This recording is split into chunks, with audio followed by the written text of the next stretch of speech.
Voilà.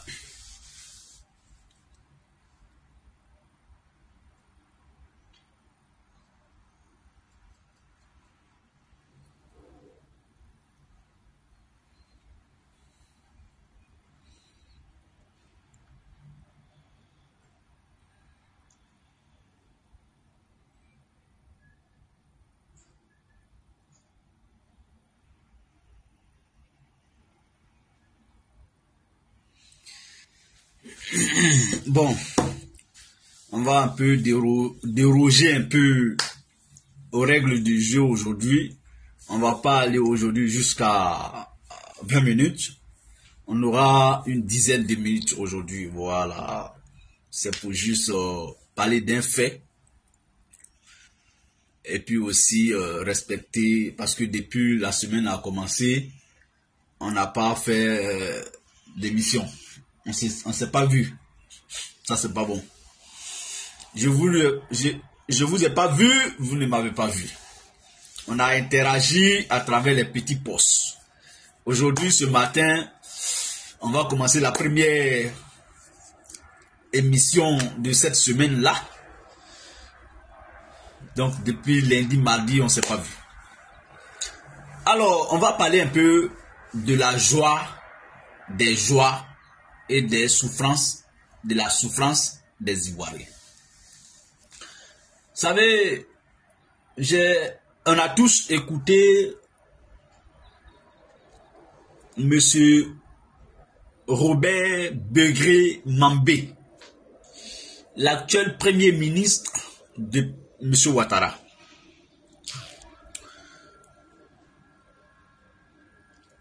Vous savez, quand un premier ministre est nommé, ce qui est clair, c'est que le président de la République appelle le premier ministre, enfin un citoyen ivoirien, un citoyen d'abord, le convoque chez lui à domicile ou au palais, en tout cas ça dépend, pour lui dire, bah, je vais te nommer premier ministre.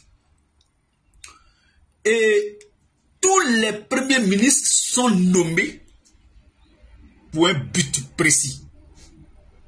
Ça, on va appeler ça pour un programme, ou en d'autres termes, avec une feuille de route claire.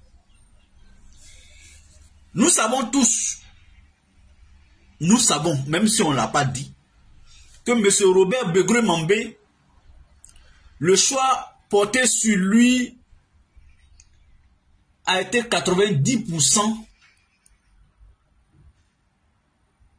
autour de la CAN, c'est-à-dire c'est le débat sur la CAN, l'organisation, la réalisation en tout cas d'une bonne CAN, une CAN réussie. Je pense que c'est tout ça qui a favorisé la nomination de M. Robert Begré Mambé. Les Ivoiriens sont en train de se rendre compte que, donc pour gouverner, pour bien gouverner, on n'a pas besoin d'être appelé docteur des universités. Oui, en fait, les Ivoiriens, beaucoup savaient ça. Qu'on n'a pas besoin pour être un bon leader. Parce qu'un vrai leader, c'est celui qui a une vraie équipe et qui sait bien gouverner. Qu'on n'a pas besoin d'être docteur à l'université ou bien polytechnicien pour bien gouverner un pays, pour mieux gouverner son peuple. Ce n'est pas vrai. Observez Begré Mambé. Quand on sort du contexte de la CAN, mais Begré Mambé, de plus en plus, il se ridiculise.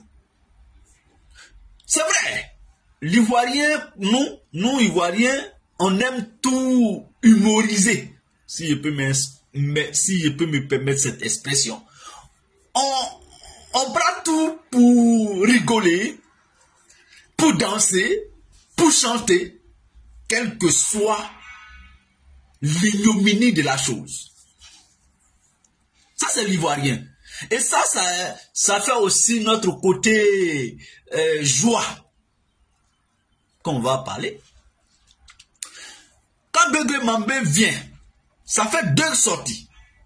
Deux différentes sorties que le premier ministre ivoirien a animées. Mais d'abord, il a parlé sur la vie chère. Ensuite, il a parlé de la souffrance, qui est toujours aussi liée à la cherté de la vie. Et le premier ministre s'est illustré de la plus honteuse des manières. Mais moi, il y a quelque chose que j'ai tiré dedans. Je me suis dit, tiens, M. Robert Begré-Mambé, avant d'être Premier ministre, il était le gouverneur du district autonome d'Abidjan. À cette qualité de gouverneur du district d'Abidjan, il fut pendant longtemps parrain des artistes comédiens, sinon parrain de tous les bons jours, 2010, 2011, en tout cas. Et donc, il s'est beaucoup frôlé à ce milieu-là.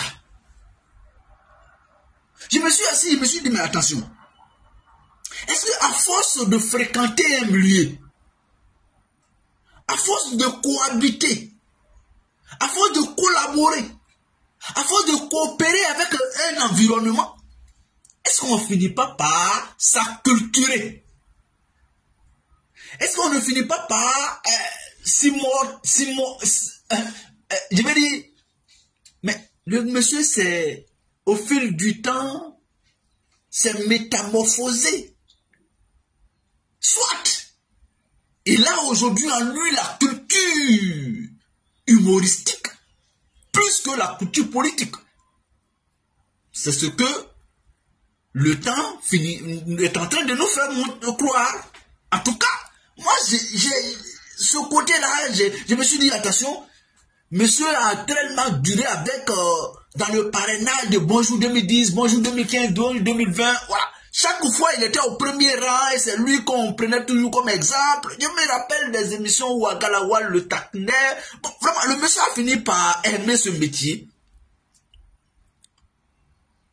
Il a fini par côtoyer, par vraiment s'ancrer. Donc, je me dis que les technicités ou bien en un mot, Begré-Mambé a fini par s'accommoder, monsieur René Kayi-Bessi, à s'adapter à ce milieu. Et donc, malgré sa posture de Premier ministre aujourd'hui, enfin, c'est devenu naturel en lui. Quand tu ouvres la bouche, tu vas penser que c'est Agalawal, dans le corps de Begré-Mambé qui s'exprime. Quand Begré-Mambé parle, tu penses que c'est Ramatoulaye qui est dans le corps de Begré-Mambé, mais qui s'exprime. Bon. C'est-à-dire, un Ivoirien lambda, mon frère et ma soeur de Djibrosso veut savoir qu'est-ce que c'est que la souffrance, quelle explication il faut donner à notre souffrance aujourd'hui dans Abidjan, dans Côte d'Ivoire. Et le Premier ministre sort pour venir lui dire, plus tu souffrirais dans ton travail, plus tu auras la joie. Et des joies, la joie c'est pas pareil. Des joies morceau par morceau pour tendre vers la joie. Parce que la joie est un état permanent, un peu plus permanent. Bon, quand tu dis ça là, à l'Océanie, bon, cette philosophie-là, moi je comprends, mais je vais te prendre comme un comédien. Moi je souffre depuis plusieurs années, c'est toi qui vas venir me calculer maintenant comment ma souffrance doit être. Bon, vraiment, je n'ai pas compris ça. Et aujourd'hui, qu'est-ce qu'on voit sur la toile? Les Ivoiriens, bon, quand la parole, c'est pourquoi un jour, avant que le président Ouattara ne vienne nous parler ne vienne s'adresser à nous à travers le Congrès, j'ai fait un live pour dire, quand la parole publique est désacralisée, j'ai fait un live pour dire, mais que vaut la parole de nos hommes politiques aujourd'hui, surtout ceux qui nous gouvernent actuellement là. Mais le temps est en train de me donner raison tous les jours. Que vaut la parole de Begré-Mambé aujourd'hui dans l'opinion publique? Quand il viendra encore faire un autre exposé plus lucide, plus soft, Les Ivoiriens ne prendront pas ça en compte. Parce que ce qui a marqué aujourd'hui l'esprit collectif, c'est la comédie.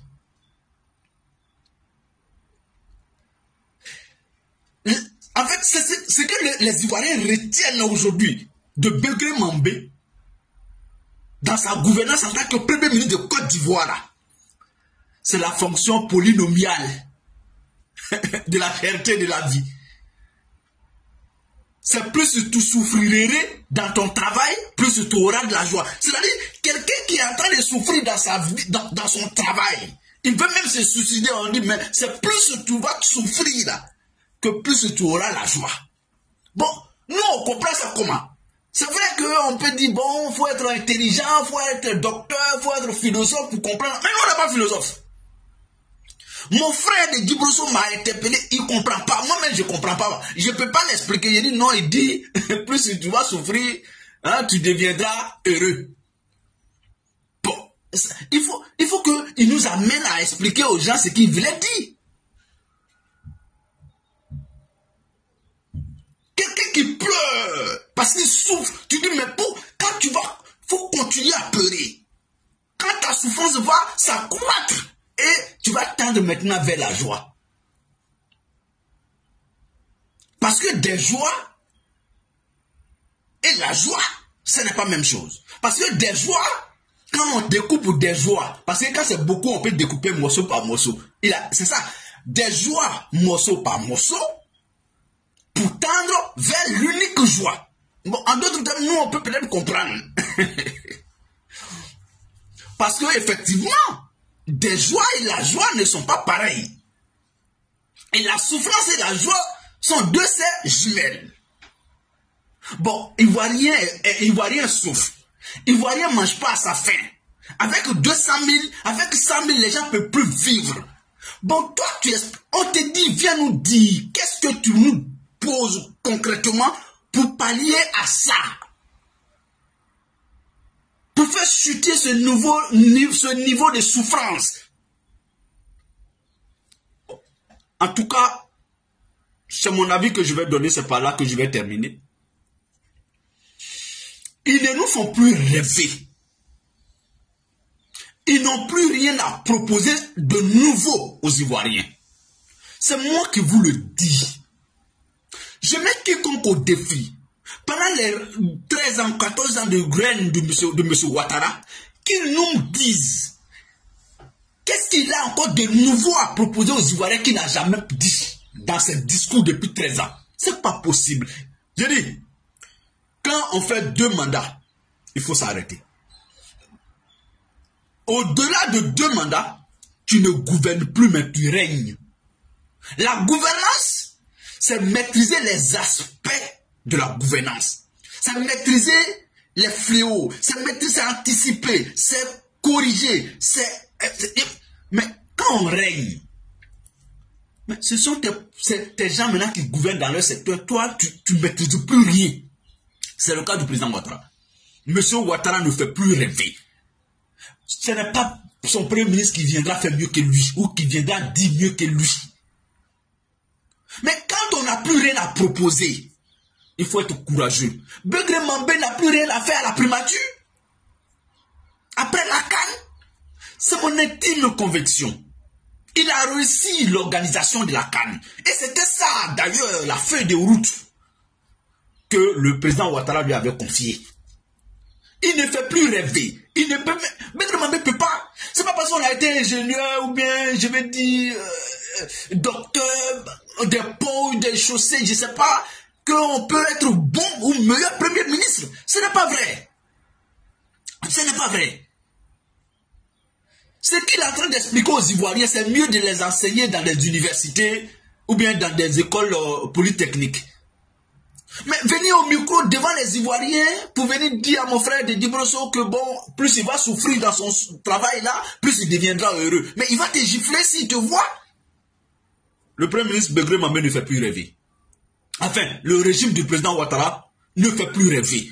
Ce n'est pas son premier ministre. Le premier ministre Begré Mambé a terminé ce qu'il devrait venir faire à la primature. On peut être nommé premier ministre pour 2 mois, pour 3 mois. C'est pas. En fait, Le poste de Premier ministre, c'est pour... C'est comme, voilà, capitaine d'une équipe.